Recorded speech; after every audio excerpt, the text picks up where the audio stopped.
Goedendag, good day, how are you, lovely human being, feeling at this moment?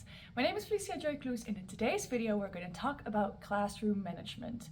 In this video I'm going to talk about all the preparations you need to do in order to start the school year off right. If you haven't seen my last video, I have created my classroom in the way I wanted it to be. However, there is more to running a Montessori group than just setting up the environment, although that is a very important step.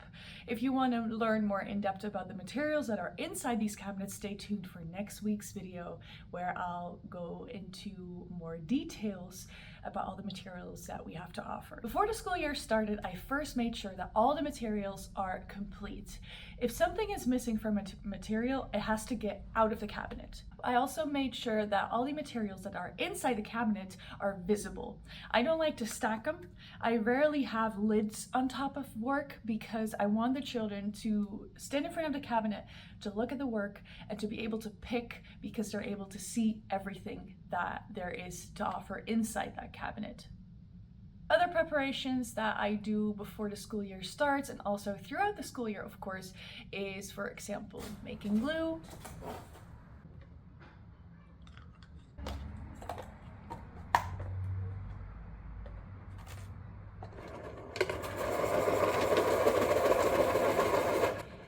sharpen pencils, and when some pencils are too short to go into the electrical pencil sharpener, I make sure to get more pencils from the storage. Of course, I can't forget about the crafting paper, so I had to grab a couple of colors.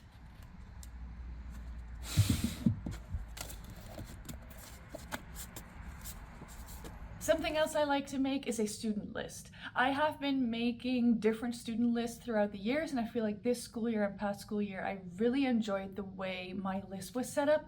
If you're interested, make sure you check out my Teacher Pay Teachers account, and you can download it there when you have an account so you can use it yourself. I like to have an overview of all the things important about the students inside my classroom. Dietary restrictions, important information, like for example, if they go to a after-school daycare, the phone numbers of the parents. I put tiny little pictures on there. And in our school, when, for example, I am sick, the children that are in this classroom either get to stay home or they get to be divided between the other classrooms at our school. I work at a pretty big school, so we can divide the children over the different classes easily. And that sometimes also happens in return. When other teachers are sick, I get to have a couple of students in my classroom from their class. I also make name cards, and these name cards I use for children to learn to recognize their own name, but it's also really important for when they make work and they want to continue it, but I tell them we have to stop because, for example, we have to go home. I'm currently also looking at a child that really wanted to continue her work. And they just let their name tag be on top of it or next to it so other children know, oh, we don't have to clean this up because someone wants to continue it. Of course, that is something that has to be taught throughout the school year, especially to the new kids. They tend to tidy up even though there's a name tag there, but I'll guide them, and slowly they'll get used to the routines and things we do in class. I also need to have an overview of my weekly routine. I've made a times table with different colors which represent the colors of the week that I also have in my class. They can do that as work, and they slowly will learn that Monday, for example, is green. I once copied this from a coworker when I just started here. This is going to be my 9th school year at this school. So I just copied it from them, but I feel like there's not really a regulation throughout the school that all teachers have the same. I just copied it back in the day. And my time schedule for the week also consists of those colors because the perfectionist in me thinks that is cool. But of course I had to sit down because not every school year has the exact same schedule. Last school year, for example, we had a really long working period in the morning. That is something that as a Montessori teacher you really are looking forward. Preferably you want 3 hours of work. However, because we are a pretty big school, we don't have the outside playing ground throughout the whole day, so we can't just go whenever we want. We really have to stick to a schedule. This school year changed a little bit compared to last year because now we start with going outside to play and then we work. usually whether it's raining or not, we just go outside, and it's raining pretty hard right now, so I'm not sure if the kids are gonna start with playing outside today, but my weekly schedule is really nice. I at some point, get used to it, especially since right now I'm still doing 5 days a week, but after the fall break I'll do 4 days a week.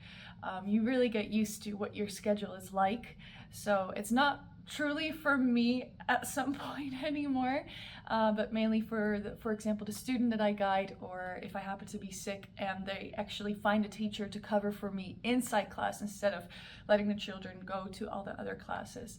They need the schedule to know what's up. Speaking of the schedule, I have made these Jip en Janneke, which is from this famous Dutch writer, cards of the day, so the children know what we are doing throughout the day. However, I want to change them.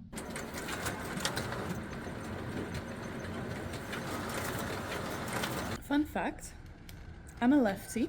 However, I do a lot of things with my right hand because as a child we didn't have a left scissors available at home, for example, or I'm not sure if that even existed back then already. But I have learned to do a lot of things with my right hand, which comes in conveniently because when children are right-handed, I can actually do it myself right-handed and show them how to do it. And when children are left-handed, I sit on the left side and do things left-handed like I am. However, these scissors are right-handed, as you can tell, or if you can't tell, I told you now. And in this drawer, I do have left-handed scissors, but because I'm not as smooth with it yet, it's not as fast.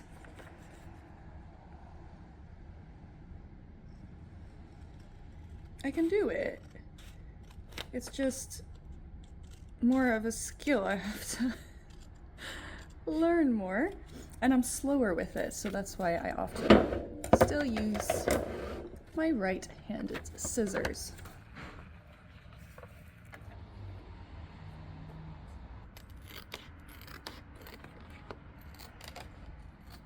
Last school year, I actually used the digital board to see what round I was on and how much time the kids had to work or do certain things.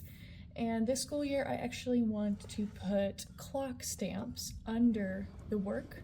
I want to do that to increase the, hopefully, desire to learn how to read the clock, as well as to increase the desire to use the material that I'm going to be using, because they can actually grab that themselves and work with that.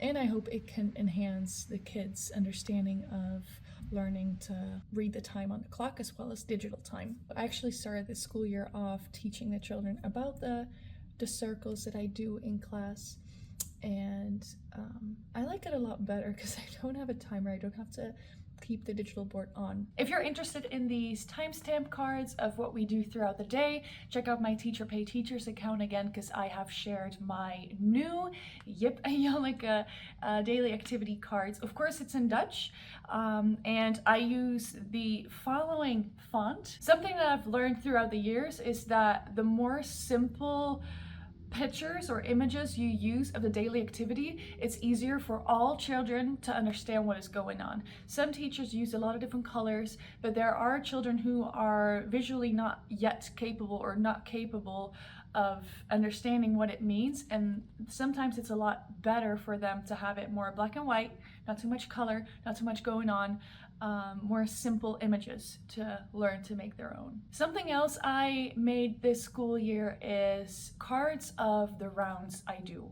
As a Montessori teacher, you go throughout the classroom to make sure everyone is doing something, to just have a little quick look. Do you need me for something? Is there anything I can do to help you with? And then you observe. You see what the children do. Then the next round comes around, and that round you actually teach the lessons. You teach lessons to children, and afterwards you observe again. Last school year I had this on a digital board, but I want to use the digital board less because I don't want it to be on that much.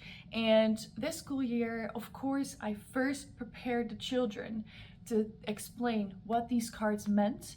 But throughout the school year, especially in the beginning, you have to really repeat that a little bit, because for me, it's important for the children to learn that I'm coming to them, unless there's like something wrong, if they're sad, if they have blood, for example, or if they cannot solve something themselves. Although certain things, like for example, opening a mandarin peel, they can always learn to ask other children, because children often learn with and from other children, not just from me as a teacher. And I, as a Montessori teacher, try to increase their knowledge in all different ways. So they can not only learn from me, I can learn from them, and they can learn from their classmates as well. So something that I like to do at the beginning of the school year, or when new children come into my classroom, I like for them to make a flag with their birthday. For me, this activity shows different kind of things. For example, by doing this activity, I can see if this child is capable to cut alongside a line. I can see how they hold their scissors, I can see how they move their wrist, or if they maybe don't. I can correct the children if they cut like this, and it just is also a reflection for me to see if the child, for example, crafts a lot at home. I teach the children how to hold the scissors, how to use the glue, and then they can decorate their flag. Using the glue also shows me whether or not they craft a lot, because sometimes I can just tell they're just exploring the material rather than actually decorating their flag, for example. So in that activity, I can already see different levels coming out. Then I also let the children stamp their own name, and that shows me if the child is able to visually discriminate letters from one another. And if they don't do it right, I don't correct them, because it's not my goal for the child to do it perfectly. It's my goal for the child to explore, to try, and I just observe and remember, ooh, okay, the child maybe is not ready yet to visually discriminate the letters at this moment in time, but we'll try again in a week or in 2 weeks or whatever period I feel is necessary. And then once their picture is on, we create the flag. So that's also something that I prepare at the beginning of the school year, because I like to do it this way. These colors correspond with the months that we use and that we have in the Montessori classrooms. So at some point they'll learn, oh yeah, purple is January, blue is February, etc. March is light blue, etc. Something else that's really important inside the Montessori classroom in group 1-2, which is the group for 4 to 6-year-old children, is in Dutch, wellevendheidslesjes. And I'm not really sure what the English translation is to this, but basically it's learning to handle certain things. And that's really vague, I understand, but hear me out. A wellevendheidslesje is, for example, to learn how to hold work. A wellevendheidslesje is, for example, how to hold a chair, to push a chair when you get up, to close a drawer when you're done using or grabbing materials from that drawer. How to fold and hold the mats that they work next to is also a wellevendheidslesje. How to talk to one another when someone accidentally hurts you. How to say sorry. How to ask, are you okay?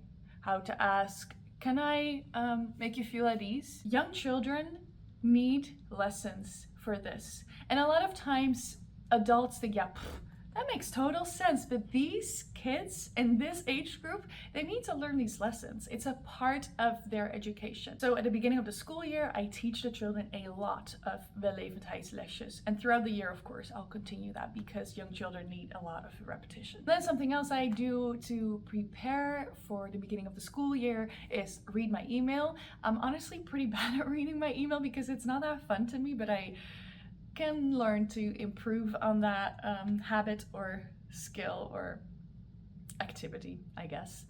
But reading your email is important, because then you know what is going on. If you need to do some more, we usually start the school year and it's being called the golden weeks, because the first couple of weeks and months of the school year is so important to set the tone for the social climate. Stay tuned for that video. I think it's coming up after the material video. And something else administration wise is setting up the conversation board to contact the parents. I usually have to reactivate all the parents that are assigned to this class because their child is inside this class. And that is something that I have to do. I have to make sure that I send the invitation so the parents can open the link, put in the code, and then get access to the information I sent for this classroom. And that's pretty much the preparations that I have to start off the school year right. Classroom management is a lot bigger than this, so stay tuned for more videos where you'll learn about more classroom management things, specifically in a Montessori classroom. Thank you so much for watching. I hope to see you in the next one. Bye-bye. Oh, and by the way, make sure you give this video a thumbs up, and if you'd like to chat, leave a comment below so we can have a little conversation.